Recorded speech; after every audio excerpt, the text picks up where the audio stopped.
Muy buenas tardes, señoras y señores. Bienvenidos al atardecer de este miércoles, día 6 de septiembre de 2023.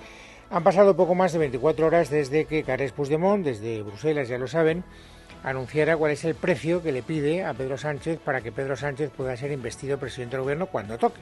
Primero hay que agotar el trámite de la investidura aparentemente fallida, condenada al fracaso, melancólica, del señor Núñez Feijóo. ¿Y qué ha pasado en este tiempo? ¿Cómo está el panorama después de lo que ayer protagonizó Puigdemont? Bueno, pues hay un intento, yo creo que muy premeditado, por parte de las fuerzas de la izquierda, incluyendo el PSOE, por conseguir dos objetivos de cara a la opinión pública. El primero, que todo es menos de lo que parece. Ayer, después de escuchar a Puigdemont, parecía que se hubiera encampanado, que se hubiera ido a un planteamiento de máximos y que estuviera pidiendo el oro y el moro, cosas que el gobierno no podría conceder. La amnistía, el referéndum, el relator, el acuerdo histórico comparable o no comparable con lo que ha ocurrido en Cataluña en los últimos 4 siglos, etcétera. Bueno, pues hoy, insisto, lo que parece que quiere conseguir la izquierda, incluyendo al PSOE, vuelvo a repetir, es decir, oiga, independientemente de cómo sonara, si lo analizamos con detenimiento, tampoco está pidiendo tanto el señor Puigdemont, y además todo lo que está pidiendo es constitucional. Déjense ustedes de gaitas, no se dejen engañar por los cantos de sirena que llegan desde los partidos de la derecha y también desde algunos sectores, muy pocos, y además muy poco ya, en fin, seguidos del Partido Socialista, porque ya escuchábamos ayer al expresidente del gobierno, Felipe González, diciendo que lo que pide el señor Puigdemont, la amnistía y la autodeterminación, es inconstitucional, y hoy otro que fue ministro del PSOE y además líder del socialismo vasco, Ramón Jáuregui, han repetido exactamente lo mismo.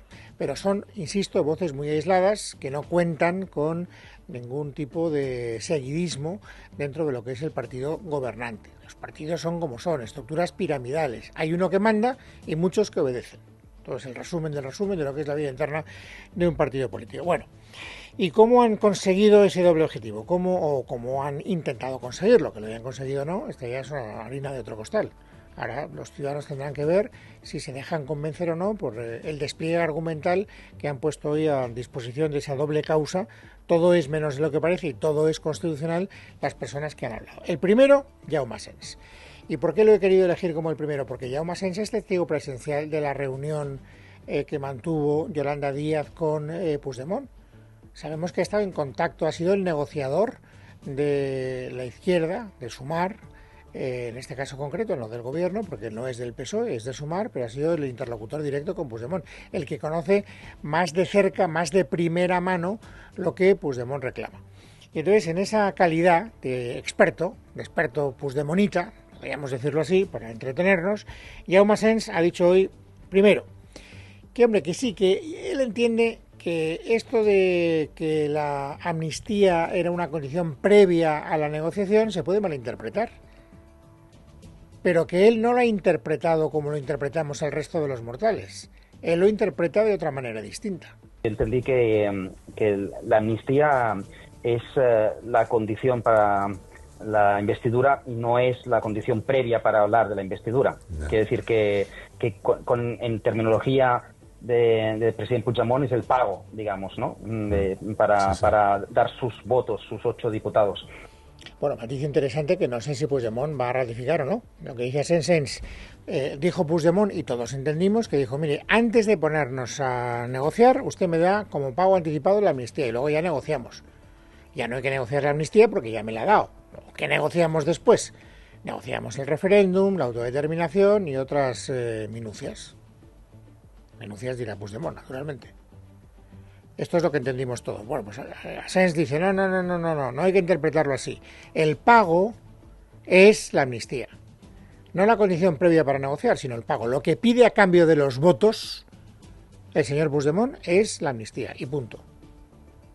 Y además, añade, no una amnistía, que tenga que llamarse necesariamente amnistía.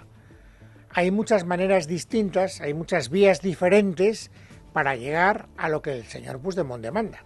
Él habló efectivamente de ley de amnistía, pero a mí me parece importante destacar que no descartó otras vías que puedan lograr el mismo efecto, el mismo resultado y que tengan otro nombre.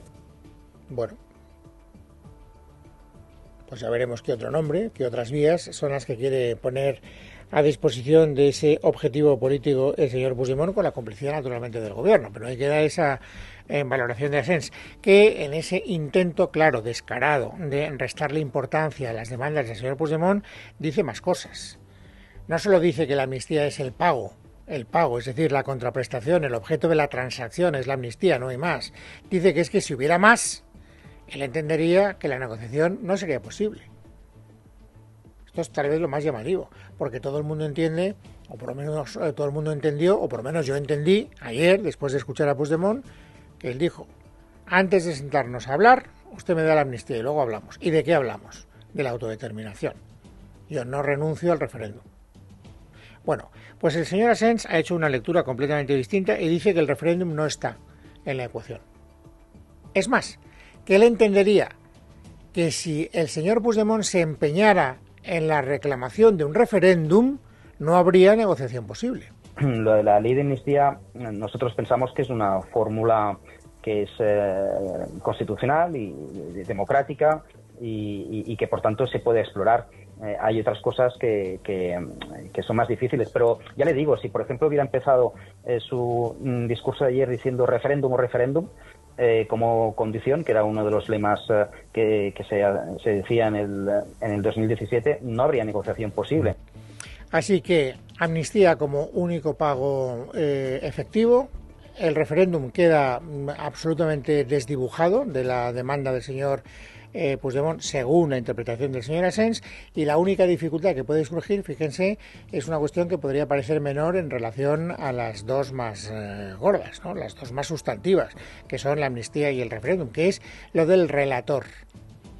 Que además el señor Puigdemont dijo que no tenía que ser necesariamente un relator internacional, basta con que fuera un relator, un árbitro, un vigilante que fuera objetivo y que fuera distante del gobierno del señor Sánchez. Bueno, pues ahí es donde Asens, fíjese, encuentra la mayor dificultad para que lo que pidió el señor Puigdemont sea concedido por parte del gobierno. La vicepresidenta lo veía como yo, el tema del relator lo ve como algo problemático. No digo que no sea posible, pero es extraño, o sea, no es extraño poner una tercera persona internacional, no es lo habitual en las negociaciones entre partidos. Bueno, ven ustedes por qué decía al principio que uno de los objetivos informativos que hay que, en fin, verificar, que hay que contar, es ese intento de hacer que lo que ayer dijo Puigdemont sea menos de lo que parecía a primera vista. Y el señor Asens ha sacado todo el arsenal argumental que estaba a su disposición para alcanzar ese objetivo. A quien no ha convencido, desde luego, es al principal partido de la oposición, al hombre que ganó las elecciones, aunque no con mayoría suficiente para gobernar, es decir, Alberto Núñez Feijóo, que hoy ha estado en Canarias, ha estado hablando con el presidente canario, porque está tratando de mantener contactos con aquellas personas que le pueden apoyar en su sesión de investidura, y después de hablar con él, ha hablado de lo que ayer dijo Puigdemont, una vez más, ha hablado de la amnistía, y ha hablado de la amnistía en estos términos. No cabe la amnistía en nuestro ordenamiento jurídico, por lo tanto no vamos a amnistiar a nadie y por eso no incluimos la amnistía en el programa electoral. Esto hace 2 meses de las elecciones y ¿qué ha pasado en estos 2 meses de nuevo? Desde luego la Constitución no se reformó, sigue sin caber la amnistía, sigue sin ser posible la independencia de una parte del territorio. Lo único que ha cambiado es que Pedro Sánchez perdió las elecciones y que parece ser que está dispuesto a cualquier cosa con tal de volver al gobierno. Bueno, dice algo más. El señor Feijóo dijo que él entiende que efectivamente el problema catalán es un problema. El independentismo catalán tiene fuerza y lleva muchos años siendo un quebradero de cabeza para la nación y por lo tanto hay que buscar un encaje de Cataluña en la idea de España. Pero ese encaje necesario, dice él, tiene que venir por una vía completamente distinta a la que plantea el señor Puigdemont. Sé que debemos de dar una propuesta y debemos de buscar un encaje del problema territorial de Cataluña, pero eso será o un pacto de Estado o no será. Y eso se hará de acuerdo con la ley o no se hará. Y eso se hará en el encaje constitucional o no se hará. Por consiguiente, hago ese llamamiento a recapacitar, a volver otra vez a los grandes pactos. Bueno, eso de que no se hará no deja de ser un brindis al sol. No debería hacerse. creo yo que sería la formulación correcta, porque hay muchas veces que vemos cómo en política se hacen cosas que no se deberían hacer, pero que de hecho se hacen. Y yo me temo que una de las cosas que se van a hacer, le guste al señor Feijóo o no le guste al señor Feijóo, considere el señor Feijóo que es constitucional o no lo considere, es precisamente la amnistía, llámese como se llame. Pero vamos, que el gobierno está completamente decidido a darle a Puigdemont lo que Puigdemont ha pedido. ¿Por qué? Pues porque Sánchez quiere ser a toda costa presidente del gobierno. Y para conseguirlo, lo que tiene que hacer, segundo objetivo del día, el Partido Socialista, el partido gobernante, empezando por los ministros con más peso, es convencer a la opinión pública de que el señor Puigdemont no está pidiendo nada inconstitucional. Y que si lo pidiera, el gobierno no se lo daría, porque el gobierno es el principal garante de la Constitución. Y que el único partido que no mantiene esa tesis, que es el Partido Popular, lo hace por enredar.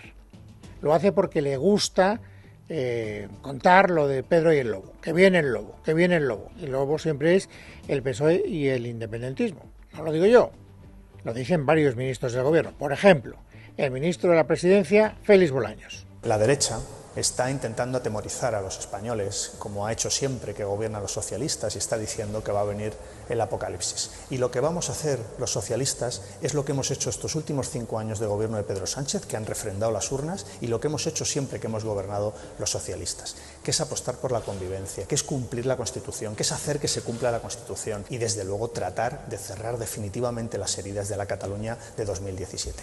Bien, este es el primer ministro que ha hablado. Otra ministra que ha hablado, la ministra portavoz del gobierno, Isabel Rodríguez, para decir exactamente lo mismo que el señor Bolaños. Ya está bien de meter el miedo en el cuerpo a los españoles, ya está bien de decir que viene el lobo, ya está bien de decir que se rompe España, ya está bien de decir que los socialistas estamos atados ¿a qué? Los socialistas estamos protegiendo a España, estamos haciendo que se cumpla la Constitución en todo el territorio español, como no hizo el PP cuando estuvo en el gobierno. Hoy la Constitución española se cumple en toda España, excepto en un lugar, en la calle Génova, con el amparo de Feijóo. Bueno, para que quede claro, tercera ministra, Nadia Calviño, conclusión de este debate es muy sencilla, es esta. Está muy claro que el gobierno tiene 2 palabras clave, diálogo y Constitución. Bueno, y luego, a propósito de este debate, ha habido una intervención que a mí me ha parecido especialmente interesante por 2 razones. En primer lugar, porque viene de la izquierda, viene de Pablo Iglesias, y por lo tanto viene de una persona que no está cuestionando la constitucionalidad de las demandas del señor Puigdemont.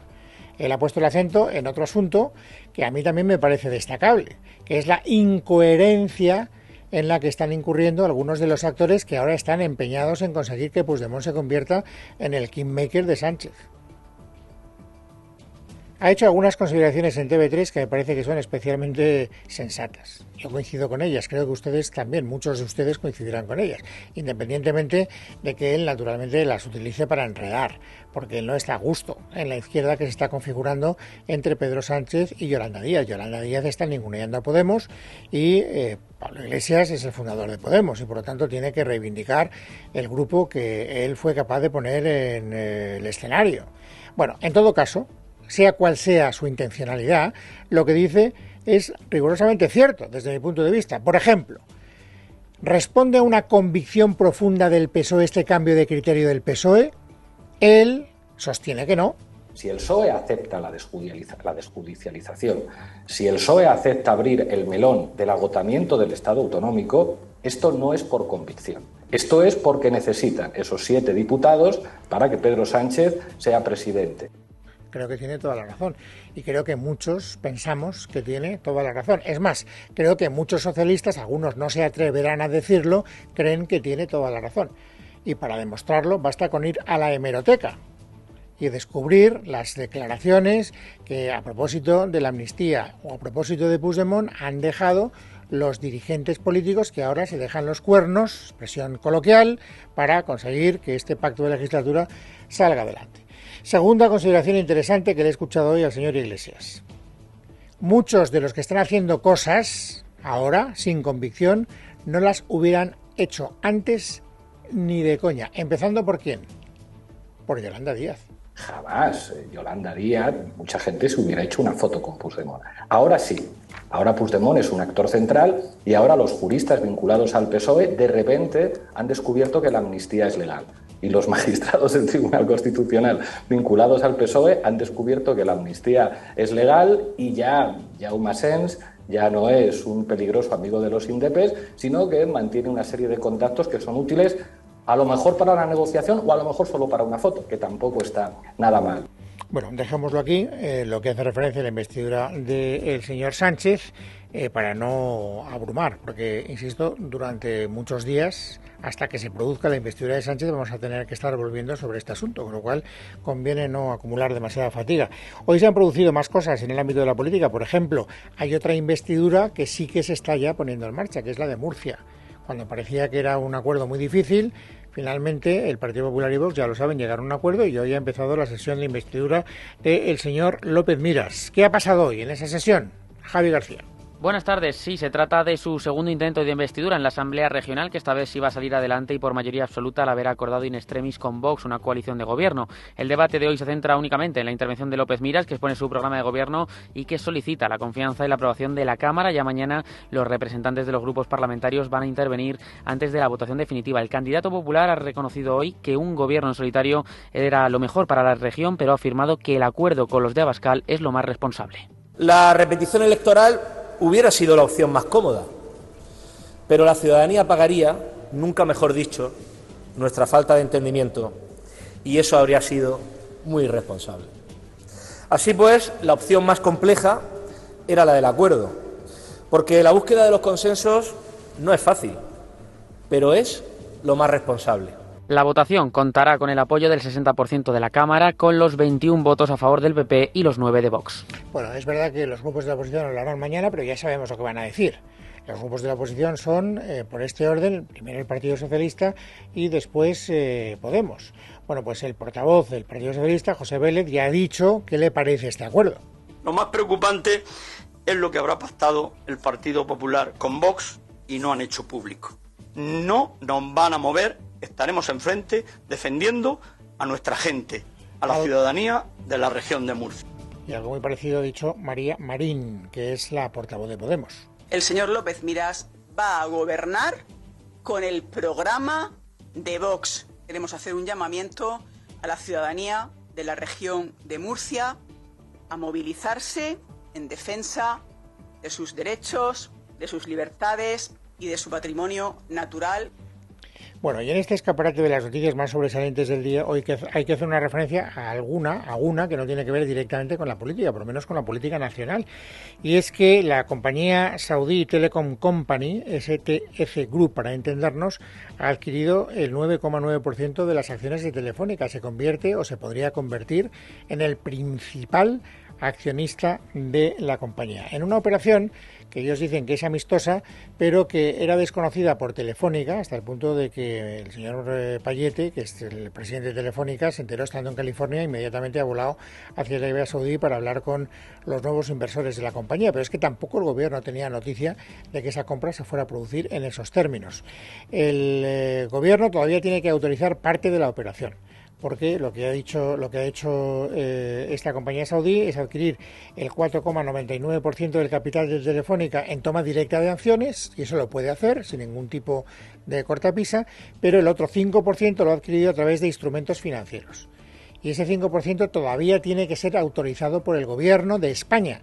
¿Por qué? Pues porque Telefónica es una compañía estratégica y, por lo tanto, el gobierno tiene que garantizar que en compañías estratégicas no hay intereses internacionales que puedan poner en cuestión, en riesgo, los valores estratégicos de las compañías de telecomunicaciones de nuestro país.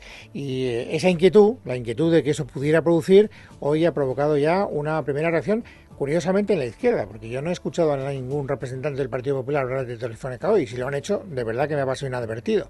Sin embargo, sí que he escuchado a Irene Montero y a Ione Belarra. ¿Y qué han dicho? Escuchen. Desde Podemos siempre hemos defendido que nuestro país, con arreglo a la Constitución, que establece que toda la riqueza del país, sea pública o privada, está al servicio del interés general, tiene que tener control y tiene que poder tener esa seguridad respecto a empresas que trabajan en sectores estratégicos de nuestra economía. Precisamente por eso nuestra secretaria general, Ione Belarra, ya ha hecho algunas propuestas que ha hecho públicas, y creo que en lo que tenemos que trabajar es en esto. Respuesta de Nadia Calviño. Afortunadamente, desde que llegamos al Gobierno hemos reforzado todos los mecanismos de protección de nuestros intereses y sectores estratégicos, o los mecanismos de control de las inversiones exteriores, sí, pero al mismo tiempo impulsando el atractivo de España para la atracción de inversiones extranjeras, que son absolutamente fundamentales para impulsar el crecimiento económico y la modernización tecnológica de nuestro país. Bueno, esta es una noticia que tiene su complejidad y no crean ustedes que es fácil de analizar. Yo, desde luego, no sabría hacerlo sin ayuda. Gracias a Dios tengo la ayuda de Jorge Zuloaga, que es el adjunto al director de El Confidencial y además una de las personas periodistas que mejor conoce todo lo que tiene que ver con el mundo económico en el ámbito, digamos, empresarial. Don Jorge, bienvenido. Muy buenas tardes. Muy buenas tardes, Luis. Es un placer hablar contigo. Ayúdame a explicarle a los oyentes qué importancia tiene este movimiento que ha hecho la compañía saudí Telecom. Bueno, a ver, es una operación como de las que no veíamos en España desde hace muchísimo tiempo. Telefónica es una de las mayores compañías del IBEX, una de las empresas estratégicas españolas, y si bien lleva mucho tiempo con la cotización deprimida, digamos, ¿no? El Telefónica lleva años sin conseguir levantar la cotización y siempre había habido ciertos rumores de que esto podía ser aprovechado por algún fondo internacional. Se llegó a especular con algún fondo buitre, lo que no hubiera sido muy positivo, y de que tomaran el control, de que entraran en el capital. Y por eso, bueno, la noticia que conocimos ayer de la entrada de Saudi Telecom en su capital con este 5% que puede llegar al 10%, bueno, es de las noticias empresariales más importantes de los últimos meses o años. Bueno, dicen los saudíes que que vienen en son de paz, es decir, que es una, digamos, OPA amistosa para entendernos, no llega a ser una OPA porque no llega al porcentaje que es necesario para hablar en esos términos, pero ¿nos lo queremos o no? Ellos dicen, no queremos el control de la compañía, venimos en son de paz. ¿Eso puede ser un queda bien o de verdad responde a un convencimiento sincero, en tu opinión? Bueno, en mi opinión, eso es una pregunta que solo pueden responder ellos. Entonces, lo que tenemos que hacer desde aquí, desde España, bueno, nosotros en esta tertulia, sobre todo el Gobierno, el Consejo de Administración de Telefónica, el CNI, entiendo que tiene que estar involucrado, es determinarlo, ¿no? Que no es nada fácil. Tenemos ejemplos anteriores, por ejemplo, Qatar tiene una participación parecida en Iberdrola, que lleva desde 2011, pues que ha sido una participación financiera, digamos. Ellos invirtieron porque creían que Iberdrola estaba barata y llevan 12 años en el capital, ni siquiera tienen un puesto en el Consejo de Administración y se ha cumplido.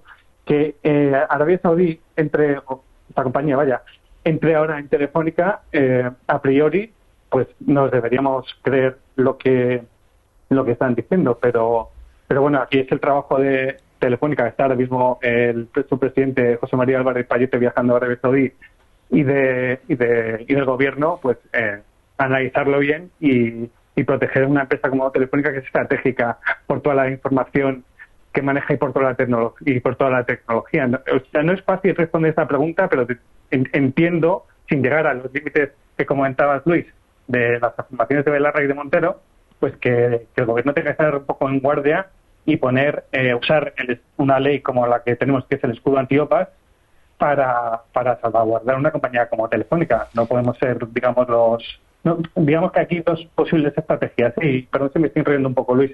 Hay dos posibles estrategias, que es dejarles entrar sin tomar ningún tipo de medida de precaución, que aquí podríamos ser un poco los tontos de la clase. Desde luego, yo no me imagino a un país como Francia o Italia o Alemania haciéndolo, o vetar la operación y echar a los saudíes, que yo creo que ahí a lo mejor sería un poco una actitud de fruta bananera, ¿no? Entonces, bueno, habría que tomar a una posición intermedia, que entiendo lo que debería ser el Gobierno.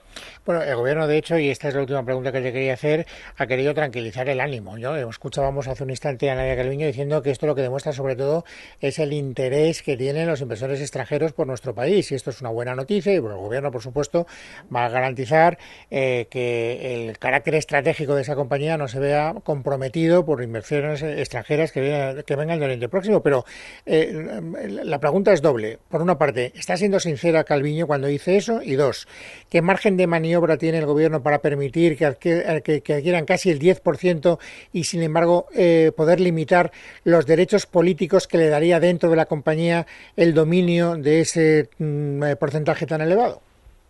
Pues por un lado te diría que lo que ha comentado Calviño es lo que tiene que decir, obviamente, o sea, no le queda otra. Pues oye, bienvenido el dinero saudí, que por otro lado entra también en otras compañías como Navantia. O sea, el dinero saudí no puede ser bueno en Navantia y malo en Telefónica. Hay que buscar una fórmula intermedia. Entonces, entiendo que es lo que tiene que decir. Oye, qué bien que haya grandes inversores internacionales y se interesan con una compañía como Telefónica, que es lógico y que es cierto.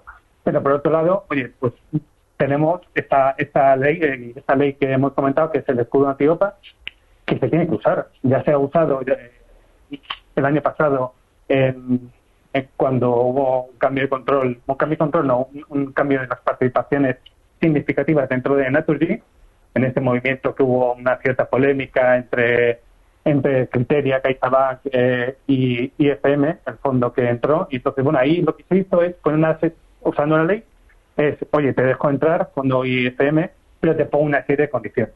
Lo primero, Naturgy ni siquiera, porque Naturgy, claro, estamos hablando de gas. Entonces, pues condiciones de acceso a información que vas a tener de la compañía en la que estás participando, condiciones a la hora de mover esta participación, a la hora de tomar determinadas decisiones en el Consejo de Administración, que es, entiendo, lo que se debería tomar respecto a Saudi Telecom. Una serie de medidas que impidan que los saudíes accedan a información de la defensa española, obviamente, eso por un lado, y otro, que si realmente no son, como comentamos al principio, sus intenciones no vienen en son de paz, pues entonces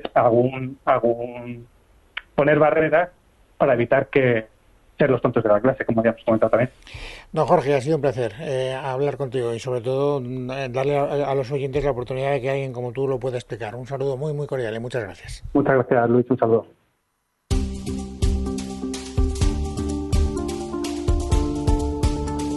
Miércoles 6 de septiembre de 2023. Vamos, amigos, ahora a completar el paisaje informativo sobresaliente de este día. Esther Nieto, bienvenida, buenas tardes. Buenas tardes, Luis. La jugadora de la selección española de fútbol, Jenny Hermoso, ha denunciado ante la Fiscalía el beso que le dio Luis Rubiales, el presidente de la Federación, en la final del Mundial de Australia. La jugadora declaró ayer ante la Fiscalía para proteger su privacidad y allí mismo formalizó la denuncia. La Fiscalía, por su parte, ya ha comunicado que prevé presentar la querella ante la Audiencia Nacional a la mayor brevedad posible.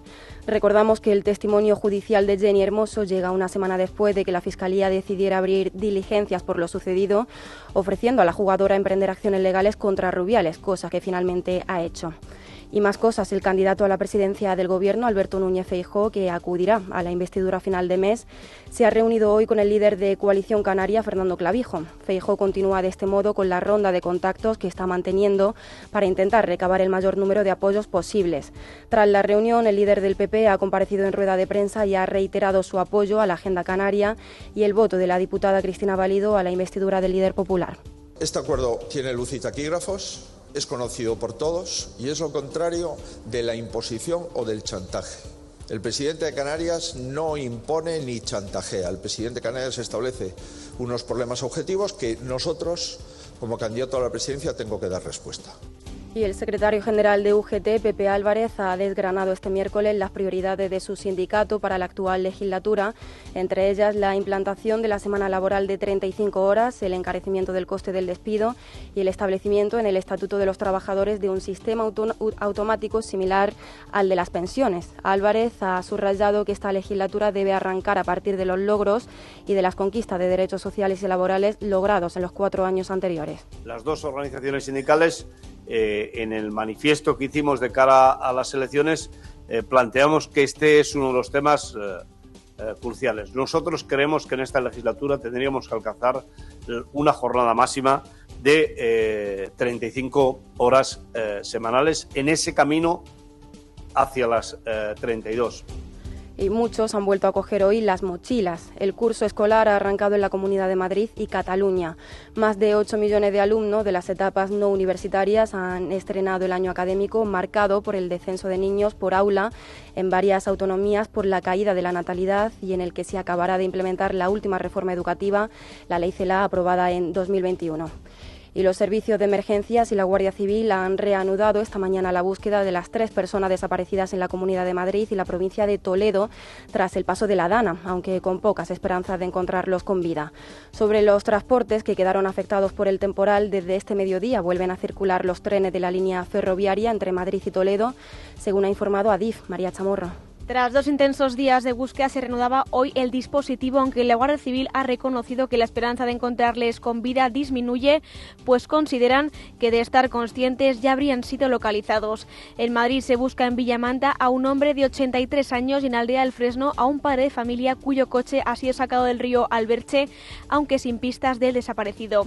Y en el caso de Toledo es una mujer que desapareció cuando circulaba con su vehículo por Valmojado. Esto es lo que se refiere a nuestro país, pero en algunos puntos de Europa la situación es muy delicada. Las lluvias torrenciales están azotando Grecia, Turquía y Bulgaria y hasta el momento han causado al menos 10 muertos y hay varias personas desaparecidas. Verónica Jorro. Buenas tardes. La tormenta Daniel, que azota a Grecia por segundo día, ha causado la muerte de 2 personas, mientras que otra sigue desaparecida. Unas lluvias que han dejado en el pueblo de Zagorá, en la región de Magnesia, un récord de 75,4 litros por metro cuadrado en 24 horas, casi el doble del anterior máximo registrado en 2009. Y en Turquía, al menos 5 personas han muerto y otras 3 siguen desaparecidas debido a las riadas que afectan a distintas partes del país, especialmente a la zona fronteriza con Bulgaria. Según el gobernador de Estambul, en las últimas horas ha caído tanta agua como lo que suele llover en 2 o 3 meses. Y terminamos contándoles que el actor Rodolfo Sancho ha visitado este miércoles por primera vez a su hijo Daniel Sancho en la cárcel tailandesa de Koh Samui, donde este cumple prisión provisional por el asesinato y descuartizamiento del cirujano colombiano Edwin Arrieta. El actor, que lleva en Tailandia desde el domingo, ha querido ofrecer unas declaraciones a los medios de comunicación a la salida del centro penitenciario. De esta forma, Sancho ha transmitido su más sentido pésame y condolencias a la familia Arrieta, además de asegurar que tiene total confianza y respeto por las autoridades de Tailandia. Parte de la prensa que creen que yo estoy tirado por los suelos llorando, eso no soy yo, ¿vale? Hay 2 formas de tomarse cuando vienen las cosas en la vida, como una desgracia o como un reto. Creo que he dicho suficiente, ¿vale? Entonces, no van a conseguir lágrimas de mí. En casa de Herrero, Es Radio.